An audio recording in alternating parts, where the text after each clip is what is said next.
Hey, what's good, my good people? Welcome once again into the I Am the Possible podcast experience. Oh, yes, the place where possibilities become perspective. Guys, thank you so much for rocking with me once again in the place to be.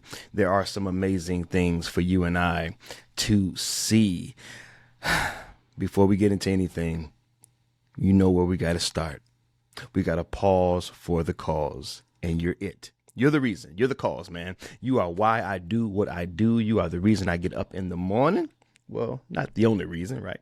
But you are definitely a part of the reason I get up in the morning. Thank you guys so much for rocking with me, for subscribing, for downloading, for listening, for sharing, for every email, every comment, every question.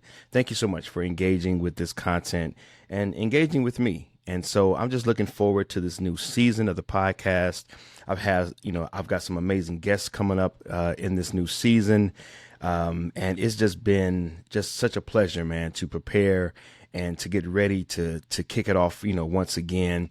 And so this Sunday, I'm going to be kicking off a brand new episode with a very special guest. I won't spoil it right now, but if you're plugged into the universe, if you're on any of my social networks, social media platforms and whatnot, or if you're just listening, or if you're watching on the tube, and you should be watching on the tube, you should be subscribed. If you have not subscribed to the YouTube channel version of this podcast, please do so. Please go over to YouTube right now. That's right. Hit the pause button. Go over to YouTube right now and smash that subscription button and that bell so that you are notified each and every time some new content is dropped. And I am dropping new content on the regular.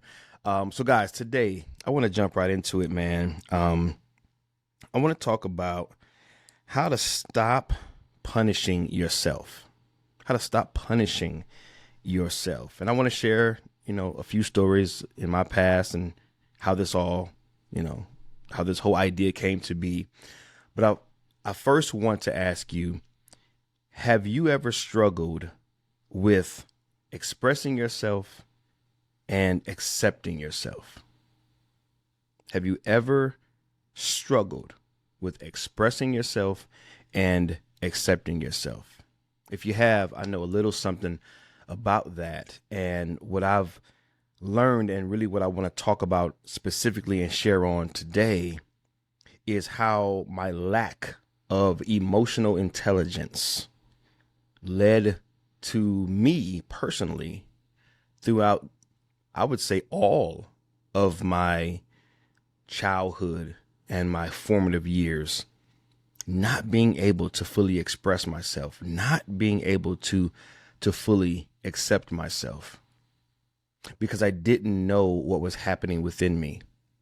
I wasn't knowledgeable. I wasn't aware. I didn't know what was happening. I didn't know why I felt the way I felt. And half the time I didn't know what I was feeling. And I don't know if you've ever been in that space, if you've ever been to that place where there's things happening within you and you just don't understand why. You don't understand what it is. You don't understand why it is. And you don't understand where it came from. Now, in these episodes, right, you only have so much time. And so I want to focus on a few specific things as it relates to, what I just shared in terms of our inability to express ourselves and our inability to accept ourselves, which, by the way, I think is two things that universally everybody should be able to enjoy. There's many things in this world that not everyone will get to enjoy because it's attached maybe to some sort of financial status or some sort of religious affiliation. Perhaps it's based upon your gender or how you identify. There's all kinds of factors that go into this thing called life that may prevent you from experiencing something or going to a certain place or being around a certain person. But when it comes to the work within you, when it comes to you being able to express yourself and being able to accept yourself, I think that that's something that everyone deserves, no matter what your background is, no matter what age or stage you are in life, no matter your upbringing, no matter your economic status. None of these things should matter. I think it's something that all of humanity should be able to experience and enjoy. And I know for myself that was something that I didn't get to enjoy and I didn't get to experience much at all until just recently.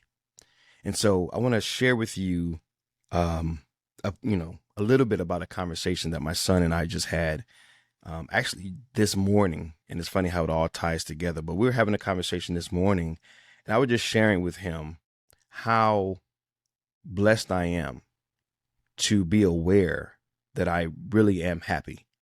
Like now I know, right? Happiness is a temporary feeling, but what I'm trying to express is like, I'm really happy with my life. I'm really happy with who I am. I'm really satisfied in the sense of the idea of maybe contentment, right? Like I'm content. And the only time that I become discontent is when I compare my success or I compare myself to someone else. And how I've been on this journey of learning how to center myself through the help of my mentor, centering and, realigning myself with what truly matters for me, and realizing that I already have that. I already have that. It's present. It's now. It's here. It's in my life. I don't have to search for it. I don't have to hunt for it. I don't have to fight for it. I already have it. It's already a part of my, internal space. It's already an element of my existence. And so I have these things, but I can get riled up and I can get discontented when I compare myself with someone else. And how and that was something that I was explaining to him, but the fact was I was tying it to the idea that nothing material is ever the answer to what we're truly looking for in life. Like, yeah, true. You might need a new car. You might need a new home. You might need a new shirt, a new pair of shoes. I'm not saying that you don't need tangible physical things. What I'm saying is that if we're in the context of really enjoying our experience of life, the quality of life, that's always a product of a feeling, of an emotion, of an emotional state, of an inner state, right? The inner space and place. Life, and I'm sure you've heard this before, life is happening through us, not to us. I'm going to say that one more time for the people in the back. Life is happening through you, not to you. And so when you know that everything is worked from the inside out, then it liberates you and frees you to no longer have to pursue and live under the pressure to accumulate more possessions. Not that possessions are bad, because they're not. Nothing's inherently good or bad until we name it and frame it, until we assign it a meaning. Does it become, quote, good or, quote, bad?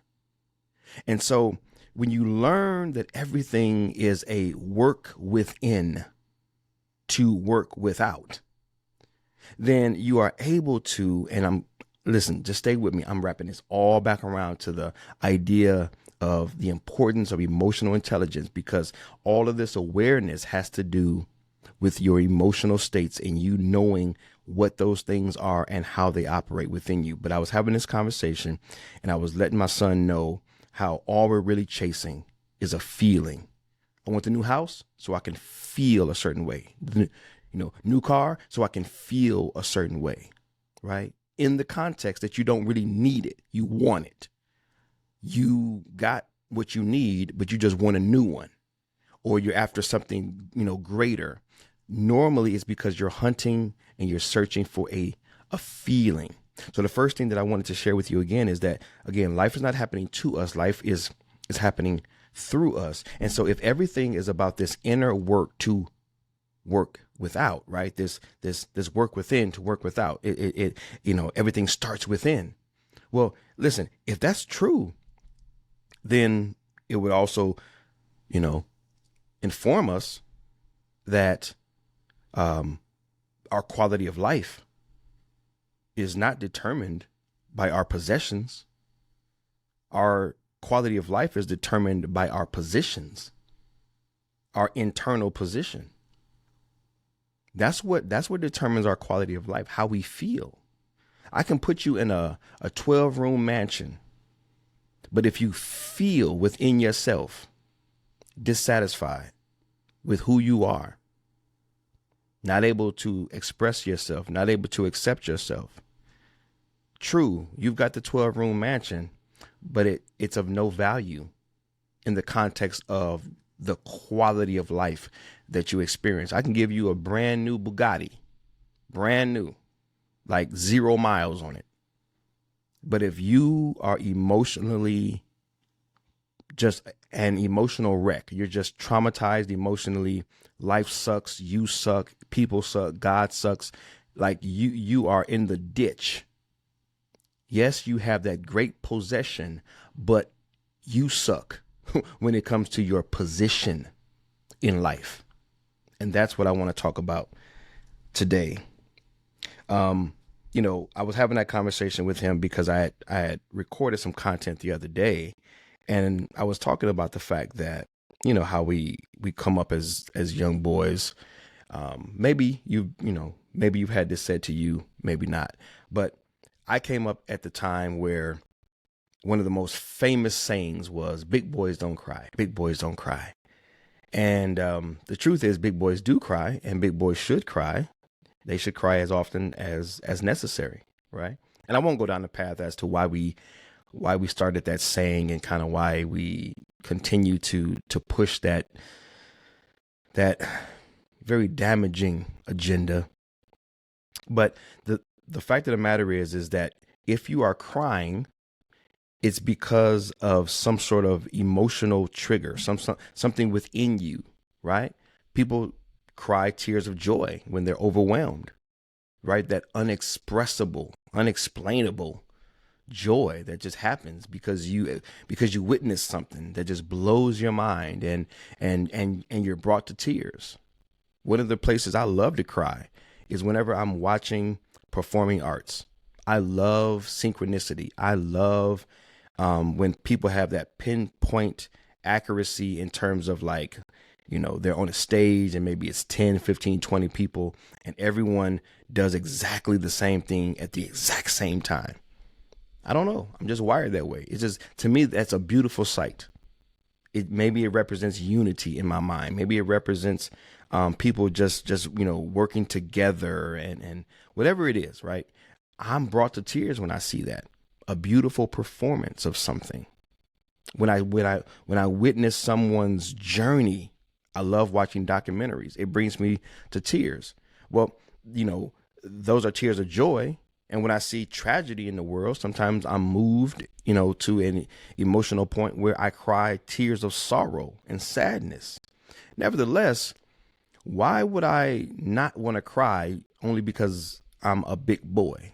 No, big boys should cry. And I get the context, right? It's normally in the context of an uncle or a father or a grandfather raising a young boy, and the boy fell down and scraped his knee or something like that.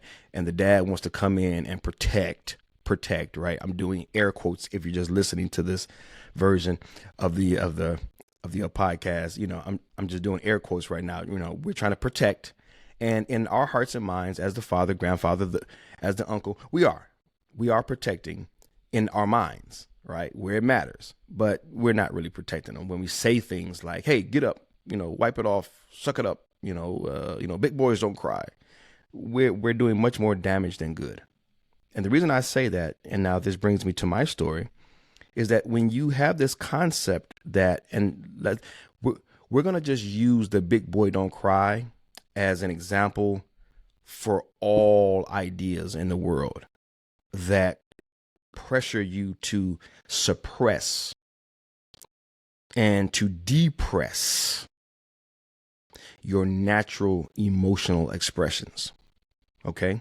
So I'm just going to take it out of my life's context and just use that example, but it represents everything. As I always tell you, you name it, you frame it, you put it into your context. What is it for you? What was said to you, right? If you've experienced this, what was the emotional blocker for you where you didn't feel like you could express yourself or accept yourself, right? So keep that in mind, okay? So for me, something happens and I want to cry. I want to express myself. Remember the two things I think everyone should be able to experience: an expression of their truest self and an acceptance of their truest self. Whatever that looks like, God will take care of the rest. It ain't for us to be judging and be condemning. Don't worry about all that. God will handle anything that ain't in place. Don't worry about that stuff. Everybody, and I do mean everybody. No one, zero, is excluded. I don't care what your gender. I don't care what your faith. I don't care what your ethnicity. I don't care about none of them things. You are a child of God, and you deserve a fair shot at experiencing the life that he created you to experience. He or she, whatever you call God. God can be a he, God can be a she, God can be an it, however you get down. God wants the best for you. And I believe, and I'm just honing in on these two areas, expression and acceptance, because that was something that I didn't get to experience. So you got the big boys don't cry, big boys don't cry. I feel like crying. So now there's this suppressed version of myself operating in the world. Because I want to cry. It's a natural occurrence. I feel the tears welling up in my eyes. I feel the little lump in my throat. I want to cry. I want to express myself. But the world tells me, society tells me, no. Big boys like you, that's what you are. I put you in a box. Big boys don't do this. So now I have to hide those tears. I have to suppress those tears. I can't let those tears out. And that not only creates an internal conflict, but it creates, again, this suppressed, lesser than my best version of me operating in the world. So people didn't get to express people didn't get to experience who I really was because I had to mask it. I had to, I'm shaming it, right?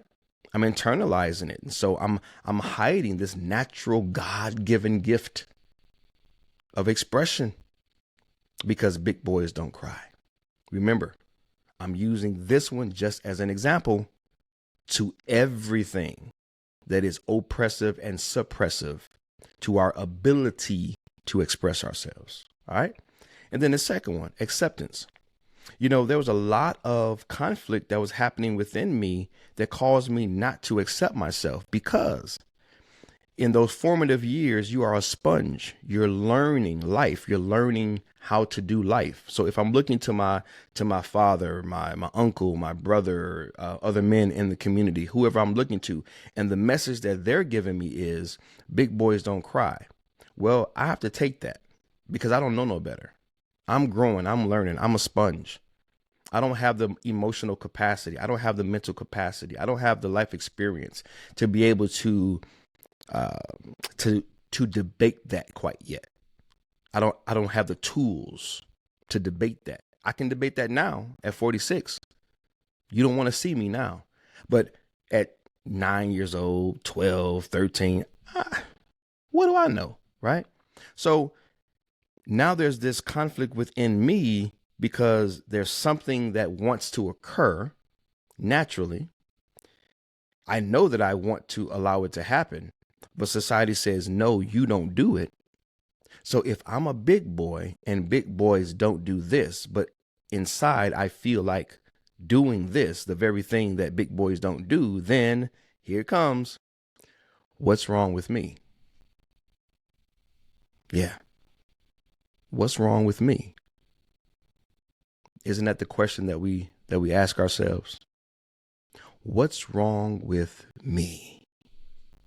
Not what's wrong with the messaging, not what's wrong with society, not what's wrong with other people, not what's wrong with this system, but what's wrong with me? And because we don't have the capacity to really answer that question quite yet, because the truth is nothing's wrong with you within that context. So there's really no answer to give you other than there's nothing that's wrong with you.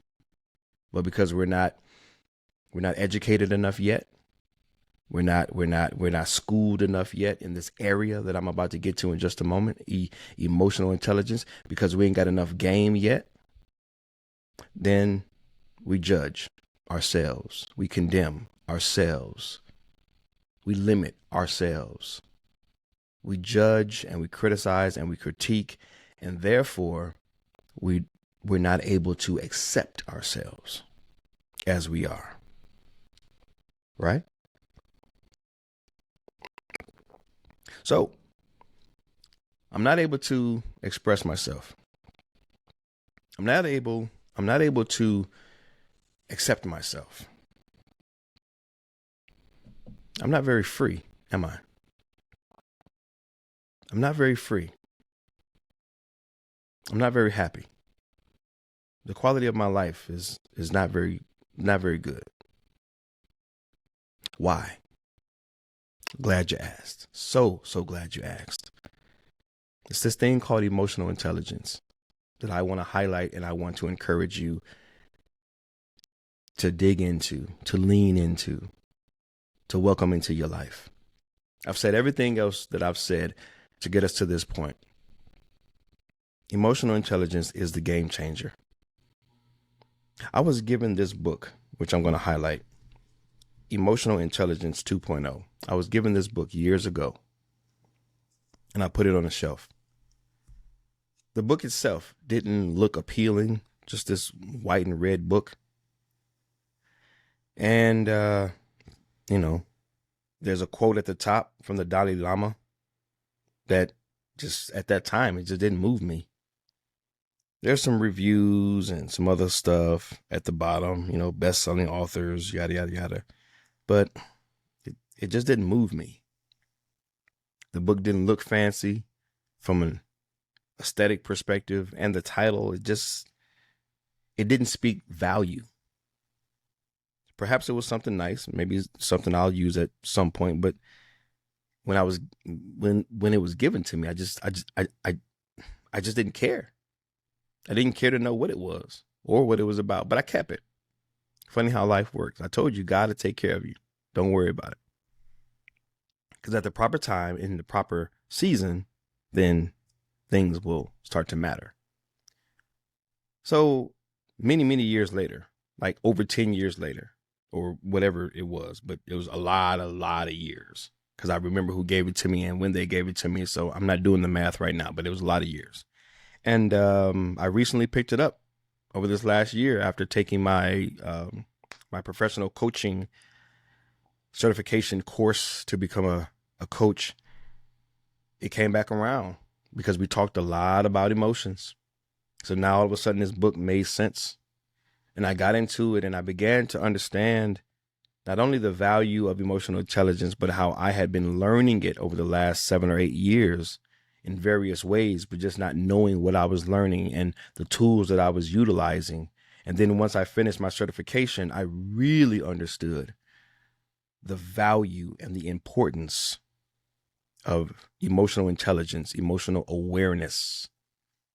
Because if I would have known these things and understood these things back then I would have been able to navigate. I would have been able to say, I know what society is saying, but these emotions are my friends. These emotions are on my side. They're my allies. They're not my enemies. See, when something is happening within you that you can't explain, you don't know what it is, why it is, and where it came from, but it's just there, it's easy to start to judge. It's easy to say something's wrong with me because that's our default mechanism. We don't ever say anything's right. We always go to what's wrong with me. But I would have been able to say, you know what? Crying, that's cool. Sadness, that's cool. Happiness, that's cool. Gladness, joy, that's cool. Even depression for a set time, that's cool. I know that's really radical. You mean depression's cool? I don't have time to go into it. That's not my intention. But let me just give you a little bit of hope when it comes to that. There are some things that unless you go down, you'll never discover. I'll leave it at that. There's some things on the bottom that you'll never pick up unless you go to the bottom. I'll leave it at that. Everything has utility value, as we say in the biz, right? Those who coach and, psych majors and whatnot. Everything has utility value, as we say. One thing that I picked up during my certification was when it comes to emotions, don't attempt to eliminate, but integrate. Integrate, don't eliminate. Why? And I'm going to give you Emotional Intelligence 101 right here, really quickly in like a minute. Emotional Intelligence 101. Emotions are your friends. Emotions are your friends. Emotions, I'm going to say it one more time. They are your friends. They are there to assist you, to inform you, to enlighten you, to point you in a direction. They are there to serve you. It's not so much about mastering your emotions as it is about managing your emotions, because emotions are something that you can't control. So it's not about mastery. It's about management. You can't walk out of your door, head out for the day with such great mastery that nothing is going to shake me. No, you see a person get murdered right in front of you. You think you're going to override that emotion and you're going to be so stoic and so powerful and such a master of your emotions that nothing is going to shake you and break you. No, you see something tragic, something earth shattering. You witness something of that magnitude. And I don't mean to go dark, but I'm just trying to make my point. You witness something that real. You telling me you gonna just master your emotion and feel the way you want to feel? No, there are some things that are just gonna bypass logic, and you're gonna feel them because that's what we do. We truly are emotional creatures. So again, I said I was gonna do it in like a minute or so. Okay, so let me get back on track. Okay, emotional intelligence. It's understanding that emotions are there to serve.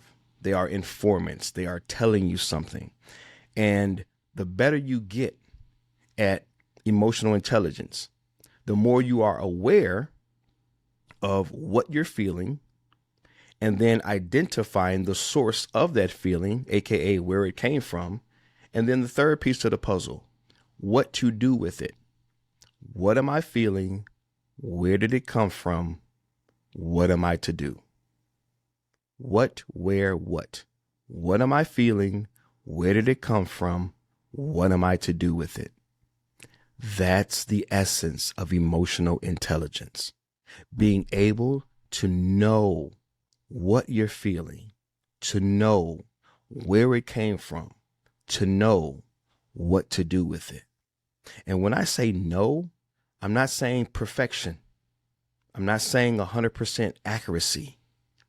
I'm saying you getting really good at, you being consistent, you being engaged, you being, plugged in, dialed in, leaned in, engaging with your emotions.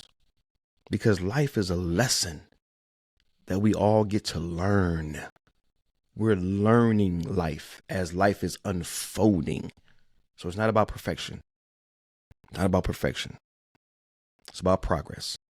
It's about presence. It's about position. It's about pursuit. It's about purpose. It's never about perfection. Don't waste your time on something that's not achievable. Don't waste your time on something that's not achievable. Okay?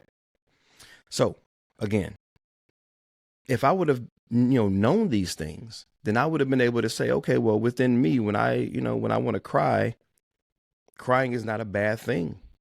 So I don't have to judge myself. And this feeling that's welling up within me, that's an okay thing. It's about managing like pieces on a chessboard. It's managing your emotions, leveraging them, utilizing them when you get a little bit more advanced, right? Triggering them on purpose, right? When you get a little bit more advanced. But in a nutshell, it's just knowing, man, what am I feeling? Where did that feeling come from? And now that I know those two things, then what am I going to do with it? What's the best course of action? What's the best decision I can make? What's the best choice I can make? What's the best direction I can take because of what I know and what I understand about me? Because the world will make you feel like there's something wrong with you. And there's nothing wrong with you. You just don't know what you're feeling, where it came from, and what to do with it. And so, again, put this in your context. We are emotional creatures. There is no decision in this world that is not an emotional decision. When guys talk about, oh man, you just being emotional. Oh man, you a punk. You just being real feminine, man. You just being, real emotional. Shut up. You are too. We're all emotional. It's what we are. It's woven in our DNA. We can't separate from it. It's a part of us. It's a God-given gift. And until you know that, then you're going to always look to push them away, suppress them, control them. And you go in this cycle and you feel worse and worse and worse because they're not there to control you. They're there to inform you. And then you can control the things that it's informing you, the choices and the decisions. It's informing you to make better decisions and better choices. And I hope and pray that you guys really hear my heart in this. Guys, I want to suggest two books this year, if you haven't already done so. I'm not here to give you 5 points to anything. I'm here to tell you, get aware, become aware. That's step one. If there's any steps, then step one is always awareness. Become aware of your need for emotional intelligence, because it is determining almost everything in your life. Your emotions are governing your decisions, and your decisions are governing your directions, and your directions are governing your destinations in life, the places you end up, health-wise, relationship-wise, financial-wise. I'm jacking up the English language I'm just throwing it out the window pretty much. But you get my point. Wherever you end up in every area of your life, if you're struggling at a emotional level, it's because of your decisions. If you're struggling on a physical health level, it's your decisions. If you're in relationships, religion, it doesn't matter what it is. It's always decisions, directions, destinations. But what determines your decisions? It's your emotional states. It's highly influential in your decision making. So, number one, emotional intelligence 2.0. They're not paying me. They should pay me as much as I talk about this, but they're not paying me for this. But emotional intelligence 2.0, invest in it, buy it, get it, whether it's physical book, audio book. I do suggest physical books just because of the additional benefits that come along with reading physical books. And then also my book. Hey, man, shameless plug. Why not? My book, right? Get my book. What is enough? This book was written to the perfectionist. It was written to the emotional unstable, right? It was written to those who struggle emotionally, who struggle with feeling like they are enough, feeling like their effort is enough, and feeling like their existence is enough. So if you have never picked up my book, What is Enough? right? It's on Amazon. It's on the website, all those good things, imthepossible.com. But if you've never picked up my book and you deal with, some of those perfectionist issues, right? Trying to be perfect because you're afraid of what people are going to think and say about you, right? Because you never feel like you're good enough, right? So you overcompensate, right? You compare, right? And you never feel full, always feeling empty, right? If you're the person who you're just down on yourself, you're very rigid, you don't have any freedom. Everything is a goal or some accomplishment. You turn everything into a competition with yourself. And when you fall short, not if, but when you fall short, you punish yourself. You just get down on yourself. If you're that person, this book was written to you because it was written to me because I was that person. Yeah. Yep. All of this is tying back to emotional intelligence and just getting a grip on our emotional states. So stop punishing yourself. Stop punishing yourself. Stop limiting your ability to express yourself and to accept yourself. That's my encouragement for you today. I hope and pray that something I've shared and something I've said has been a blessing to you, has been a motivation, inspiration, edification, something, right? Moved you on the inside some way, somehow. God loves you. I love you. I believe in you guys. I'm praying for you guys. Until next time, let's continue to regulate, guys. Let's continue to elevate. Let's continue to be encouraged. And let's continue to be our possible.